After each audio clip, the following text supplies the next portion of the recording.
Hey, it's Eugene here. I'm just doing a quick video on import range, a function on Google Sheets that allows you to automatically have the information from one spreadsheet, the whole worksheet, apply itself to a completely different worksheet. So the way it works is you want to go ahead and access the import range formula on the information you want to have the data transfer to. So import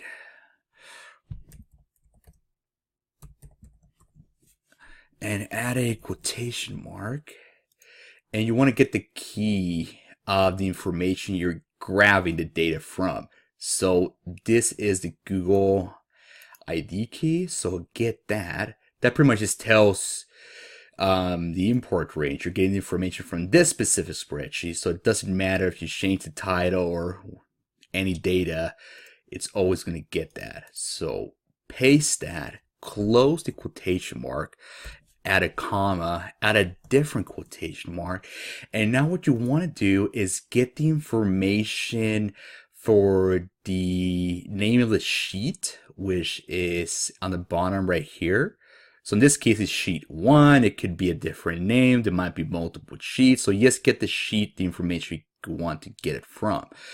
So in this case would be, like we said, sheet number 1, exclamation mark, and then you want to get the range. So if you wanted to get the information from this specific box, you get A1, and then you get C9, and you get the data there. In this case, we got sales reps, their names, closes per week. So let's assume you want to be adding extra sales reps. So for the sake of argument, A1, colon, and then it's say C100, close the parentheses, sorry, the quotation mark and then the parentheses, click enter.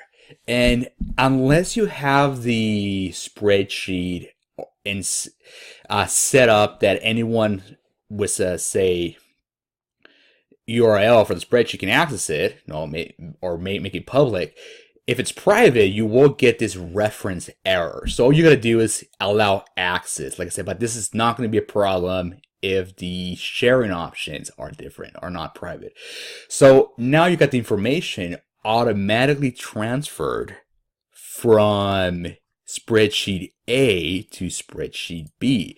And you gotta make sure that the data that the range is gathering, in this case would be A1, B1, C1 on spreadsheet A, all the way down to 100 rows below, it's empty. If you were to write something here, the whole error happens. So this might be an error. If you still see this, make sure the information you're covering is blank.